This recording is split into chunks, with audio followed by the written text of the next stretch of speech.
ফেসবুকে প্রেমের সূত্র ধরে সুদূর চীন থেকে কুষ্টিয়া এসেছেন শি জিং ইউ নামের এক যুবক। শনিবার দিবাগত রাত 2টার দিকে ঢাকায় পৌঁছে রোববার সকালে তিনি কুষ্টিয়ার খাজানগড়ে প্রেমিকা বৃষ্টির বাড়িতে যান। এরপর দুপুরে বৃষ্টি ও তার পরিবারের সঙ্গে কুষ্টিয়া আদালতে হাজির হন তিনি। আদালতে শি জিং ইউ ইসলাম ধর্ম গ্রহণ করে নিজের নাম রাখেন সোহান আহমেদ। আইনজীবীরা জানান, বৌদ্ধ ধর্ম ত্যাগ করে তিনি মুসলিম হন শুধু বৃষ্টিকে বিয়ে করার উদ্দেশ্যে। প্রেমিক শি জিং ইউ চায়নার হেনান এলাকার শি লিং জাং ও জুয়েচুন সুই দম্পতির ছেলে, আর প্রেমিকা বৃষ্টি খাতুন কুষ্টিয়া সদর উপজেলার খাজানগর উত্তরপাড়ার মোতাল্লেব মিস্ত্রির মেয়ে।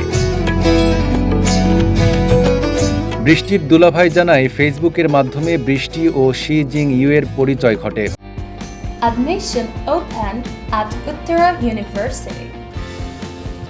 ধীরে ধীরে তাদের মধ্যে প্রেমের সম্পর্ক গড়ে ওঠে। বৃষ্টিকে নিতে ছেলের অভিভাবক ছেলেকে পাঠিয়েছে। দুজনকে পছন্দ করে, সেইতে ওরা ওখান থেকে ওর বাপ মা মানে ছেলের বাপ মার সাথে যোগাযোগ হওয়ার কারণে ওর বাপ মাই ওকে এদেশে পাঠাই দিছে ওকে নিয়ে যাওয়ার জন্য। এদিকে বৃষ্টি ও বৃষ্টির পরিবার গণমাধ্যমের সঙ্গে কথা বলতে রাজি না হলেও শি জিং ইউ নিশ্চিত করেছেন যে তিনি শীঘ্রই মুসলিম রীতিতে বৃষ্টিকে বিয়ে করবেন। 我们是自由恋爱。